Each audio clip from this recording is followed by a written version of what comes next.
talk to you about reasons why that you're not losing weight on ketosis. I've got a lot of notes here. I don't know if you guys can see. I've got like 3 pages, so just bear with me. I'm going to make this as fast as I can, so I'm going to be reading a lot off of here because I sat down and wrote everything out beforehand. But this is basically 10 reasons why you're not losing weight on keto. So I'm going to name them and then I'm going to break them down and tell you things to look for. If you hear my kids playing in the background, their little cousin is over today, so they're being extra wild. Everybody knows I've got 4, and so we have an extra boy here. And I've been dealing with that, so I look kind of crazy. I've been making breakfast and everything. But okay, let's get into this. So 10 reasons why you're not losing weight on keto. 1, you're not actually in ketosis. 2, you're eating too much protein. 3, you're missing hidden carbs. 4, you're eating too much. 5, you're not eating enough. 6, too much exercise. 7, you're experiencing a lot of stress. 8, you're not sleeping enough. 9, you have food sensitivities. And 10, you have a leptin resistance. Okay, so let's break these down now. 1, you're not actually in ketosis. So what we need to do with this, a lot of people will be going, 3-4 weeks and they're not sure if they're in ketosis, and they're asking me, how do you know if you're in ketosis? Really the only accurate way to know that you're in ketosis is to test. So we need to figure out a way for you to test your ketone levels. There's 3 different ways that methods you could use. You can test your urine with little strips that you pee on, and they change colors and tell you like if you're a small, medium, moderate, high level ketones in your urine. The only thing with the urine strips is they're the least accurate out of the 3 methods. They are the most affordable though. They're super easy to get. You can get it on Amazon. I think I paid like $6 or $7 for a bottle of 250, I think. And they're okay to use in the beginning, like if you're just starting the keto diet and you just want to test every now and then to see where you're at. They're okay for the beginning of keto. But after you're in ketosis for a while, they'll eventually stop reading that you're outputting ketones in your urine, and that's because when we're keto adapted or fat adapted, our body is burning ketones for energy, so we won't be putting much out of our urine. We wouldn't be wasting it in our urine, if that makes sense. So eventually they would stop picking up on that. The breath analyzer, that's also on Amazon. You get it, it's like a little thing, like I don't know if anybody's ever seen one of those that they test your alcohol level that you breathe into. That's kind of what that is. It's more reliable than the urine strips, but also not as reliable as this last thing that I'm getting ready to talk to you about. The breath one's better to get than urine, and it would be more accurate for in the long run when you're doing keto for the long run. The best and most accurate method of testing ketones is going to be the blood meter. It's just like for diabetics, you would prick your finger and put a little drop of blood on a test stick, stick it into the machine, and it gives you your ketone level in your blood system. The reason it's the most accurate is because there's nothing that can dilute the results. It's straight from your blood. Test your ketones and that's it. And you can get one of those on Amazon too. Okay, number 2, you're eating too much protein. I have preached this and preached this and preached this. And people that message me and ask me about their macros or to look at their charts can tell you, my first question is going to be, what's your macros look like? What does your fat intake compared to your proteins look like? Because if you eat too much protein, your body does what's called glucogenesis, and it converts that protein into glycogen, and it keeps your body reliant on glucose for energy. We don't want that. You only need enough protein in your diet that will help you to recover your muscles. If you're working out and stuff like that, you just need enough protein to help recover your muscles. Other than that, you're gonna shoot your fats up there, you all, and your proteins are gonna be 25% of your calorie. Carbs are gonna be 5 to 10%, and your fats are gonna be 70 to 75%. Okay, so too much protein will stall you and will make you gain weight. If you are doing keto, there's no such thing as a lazy keto. I don't like hearing that. Don't say it to me, because if you're doing the keto diet, then you are tracking your macros. You have to track your macros to be in ketosis. A lot of people will do a low carb diet where they just count carbs and not really anything else. But if you're going to do the keto diet, you need to be tracking your macros. Okay, number 3, you're missing hidden carbs. I know the longer that I am into doing the keto diet, it's going on 5 months now of like straight keto. You get a little bit lazy with it. You get a little bit lacking with it. You think that you know in your mind how much carbs is in foods, or you think that you know what's safe to eat and what's safe to not eat, and then you end up slacking a little bit and eating a little bit too much of something and just not thinking about it. There are a lot of vegetables that have carbs in it. There are dairy that have carbs in it. Nuts have carbs in them. So if we're not tracking and staying on top of how many carbs we're taking, we're gonna have those sneaky hidden carbs be in our diet, and we'll end up stalling and not know why until we start tracking again, and they're like, oh, I can only have 28 almonds because 28 almonds is going to be my 5 grams of carbs, and if I eat, the whole little tin can of them,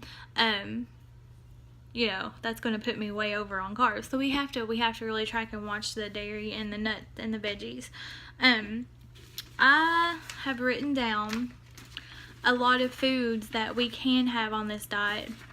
We still have to be mindful of how much that we eat, and I'll get into that in the next one on the eating too much section. But I'm just going to read these off to you really fast because I wrote them down, and I'll have a lot of people asking me too if there's like a basic list of things that we can eat and cannot eat. So here we go. Fats. You're going to eat healthy fats to stay full. So butter, ghee, avocados, macadamia nuts, coconut butter, egg yolks, coconut oil, olive oil, MCT oil, and avocado oil. Okay. Proteins, you're going to go with fatty cuts of steak, veal, roast, ground beef, chicken, turkey, wild game, tenderloin, pork loin, ham, bacon, ground pork, salmon, tuna, mackerel, trout, halibut, cod, mahi-mahi, eggs, organ meat, and shellfish. Okay? Okay, now for the carbs, we have 3 different sections. We've got a non-starchy carbs. So we have, basically you're going to think greens. Non-starchy is kale, spinach, chard, lettuce, Brussels sprouts, and broccoli. Then in the other veggie section, these veggies have higher amounts of carbs in them, so you really need to be watching how much you're eating of these. Onions, bell peppers, asparagus, celery, cucumber, zucchini, and cauliflower. Okay, I know a lot of people make fathead pizza crust and stuff like that, or they'll make cauliflower pizza crust or use cauliflower in place of rice and other things like that, which is fine. That's great to do, but you need to make sure that you're tracking it because cauliflower can sneak up on you if you're eating a whole lot, and there's your hidden carbs, okay? Then we have the fruits that we only eat in small amounts, and these are the okay fruits, okay? Strawberries, blueberries, raspberries, cherries, cranberries, and blackberries. Basically anything that ends with the berries is going to be okay for you to eat, but in small amounts.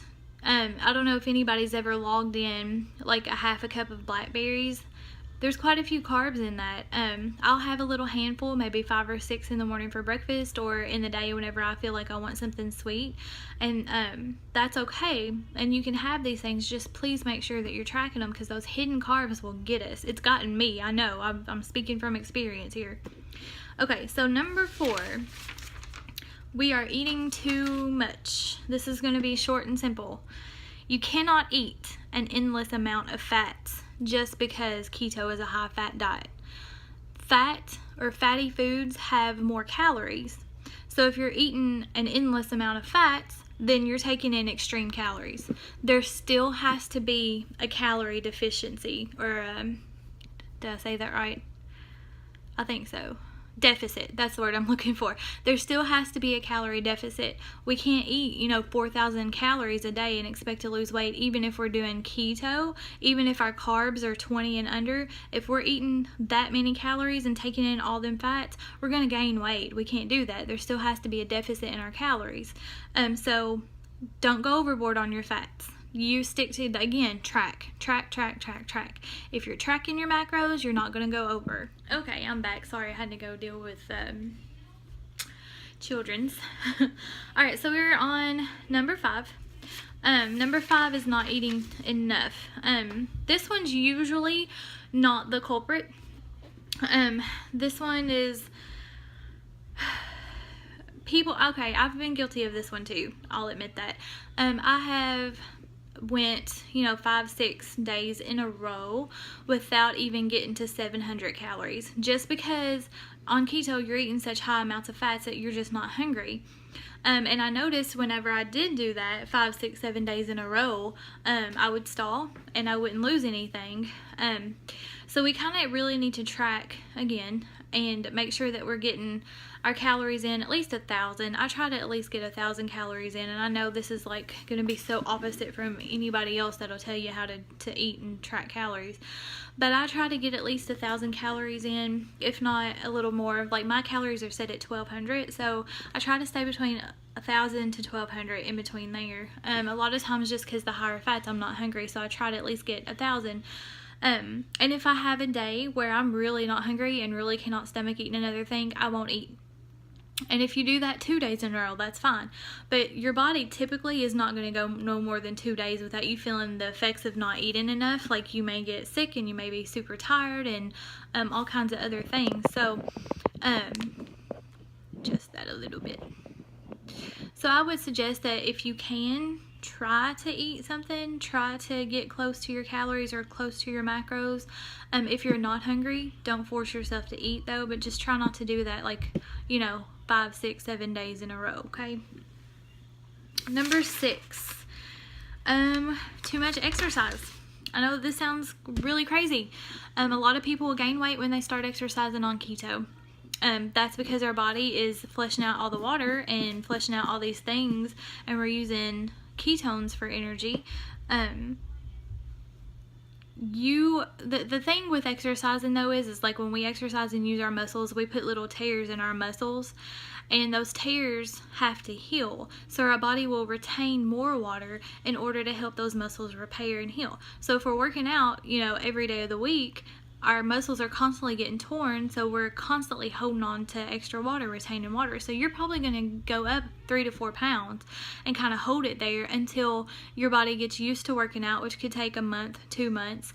So if you're working out and you don't feel like you can go without working out, that's fine. Working out is awesome. It's healthy for your heart, but only do it 2 to 3 times a week.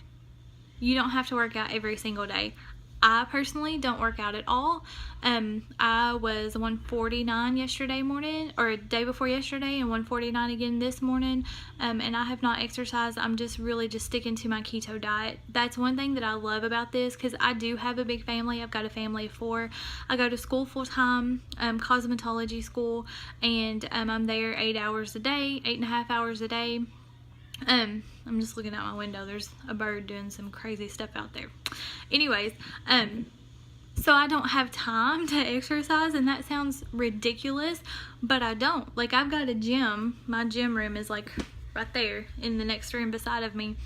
There's a weightlifting thing in there. I have an elliptical in there, and sometimes if at nighttime we'll go and my husband and I will lift some weights together for 30 minutes or so. But with this many kids, like, we're constantly needed, or they're constantly fighting, or somebody's hungry, or somebody needs a diaper change, so it's hard for me to exercise like I want to. But the good thing about this diet is I don't have to exercise to lose weight. My body is burning the fat, just me running around the house after them guys. So to get more scientific with it, exercising, like over exercising, can create a systemic internal inflammation. What I was talking about with your muscles being torn and retaining water, you're going to get inside like inflamed a little bit, swollen up with the water, and you're going to hold weight. Your body retains more water to help heal the muscles. So too much exercise and you'll stall or gain. Okay? So if you need to exercise, do it. Do it 2 times a week, 3 times a week. you don't have to do it 5 times a week. Nobody has to exercise 5-6 times unless you're like a bodybuilder and you're trying to put on huge bulks of muscle. Your diet's not going to be the same as ours anyways. I mean, a lot of the athletes are now doing keto because they find that they have more energy, like the runners and stuff. But if you're trying to pack on muscle, you're going to be a little bit different. Just for us trying to lose weight and get healthy, you don't have to work out 5 times a week. I would suggest doing it maybe twice. 3 days if that makes you feel better, but don't go overboard because you're gonna put so much stress on your muscles. You're gonna retain that water weight. Okay. 7, you are experiencing a lot of stress. Our stress hormone is called cortisol. You know. If you have a lot of stress going on in your life, then you're gonna have excess amount of cortisol, which is our stress hormone. Cortisol channels glucose to the muscles. So instead of what glucose we are taking in our small amount of carbs, or you know, some of our foods that we're eating during the day that have natural sugars like peanut butter, that glucose usually is being sent straight to the brain to assist the ketones that we're eating. If we are super stressed out and we have an overproduction of cortisol in our bodies, it's going to channel that glucose away from the brain into our bodies, into our muscles and organs and stuff. And so that can cause us to stall, or it can cause us to gain weight. Keto is filled with anti-inflammatory foods though that can help chronic levels of cortisol. So if you are high stressed, keto is the best diet for you to be on, because the foods that we're eating eliminate inflammation in our bodies and will help lower that cortisol level. Okay. Alright, so number 8, you're not sleeping enough. Guilty. I do this. My brain does not want to shut off before like 1 or 2 in the morning sometimes, and then I have to get up at 6:30 to get the kids ready for school and on the bus and get myself ready and out the door for school. So a lack of sleep messes with us. Sleep is when our body repairs itself, and is often when those fat cells that get flattened get expelled. Okay, so we not only pee out excess fat, we not only burn it for energy and to keep us up and running and sweat it out and pee it out, but we also breathe it out. I just learned this like a couple weeks ago. I thought it was the coolest thing ever. When we exhale, we're getting rid of the leftover fat cells. So when we're sleeping and we're in deep sleep, our body's repairing itself, we're breathing heavier. It's just overall really good for us. A maximum fat loss can only be achieved with adequate sleep. Okay, ghrelin and leptin are 2 hormones we're just going to touch base on real quick, and then we'll talk about leptin a little bit more in this last one. Ghrelin is your hunger hormone.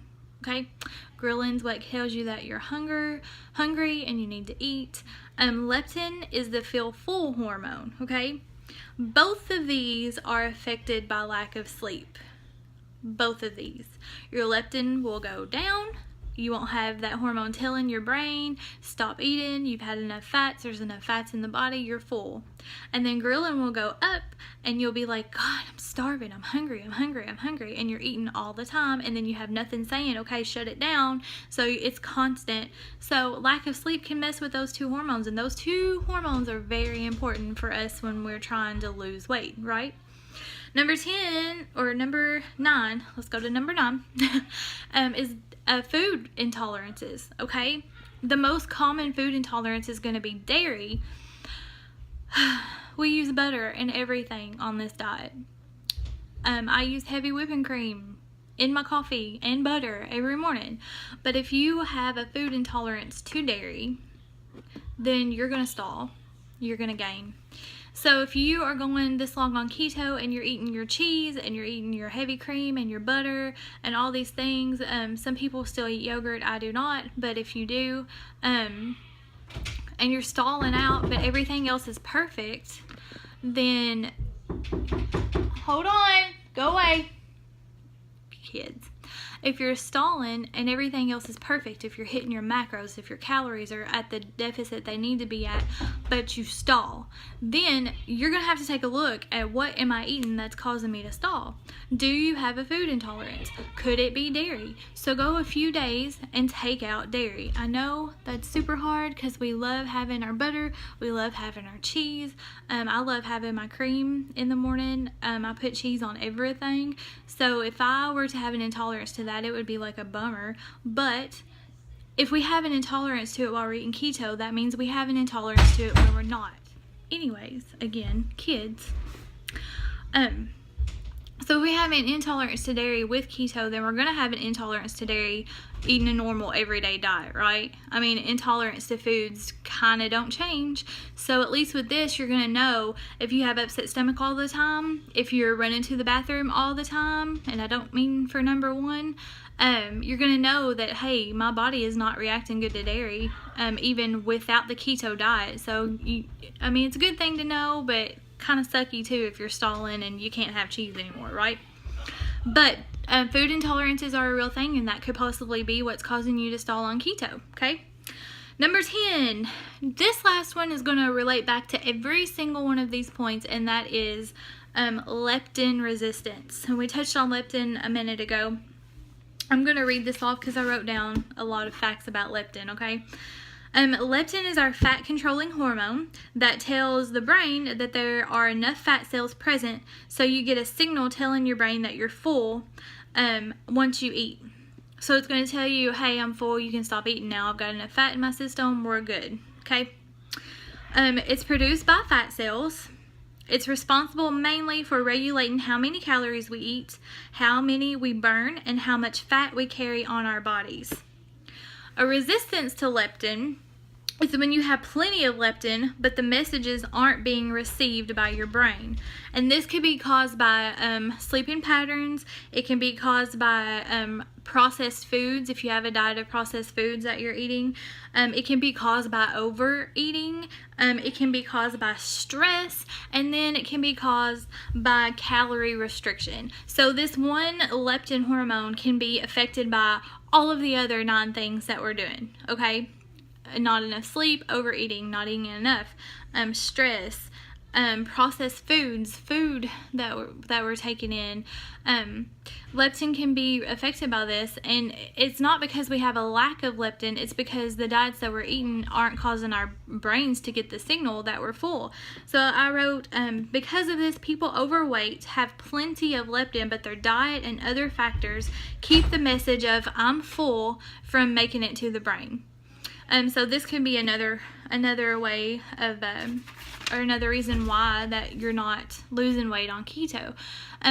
So all of these things, I've gave you different ideas of how to make sure what it is or how you can adjust that. Your main thing, and I say it all the time, is track. If you're doing keto, you need your macros. You need to know how much fat, protein, and carbs you need to take in for your body. You need to have a calorie deficit.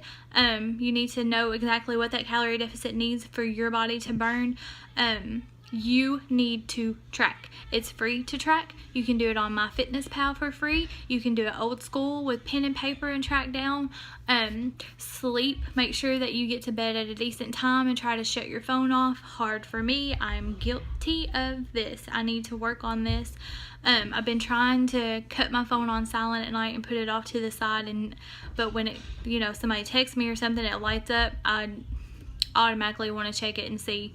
But I've been doing better this last week.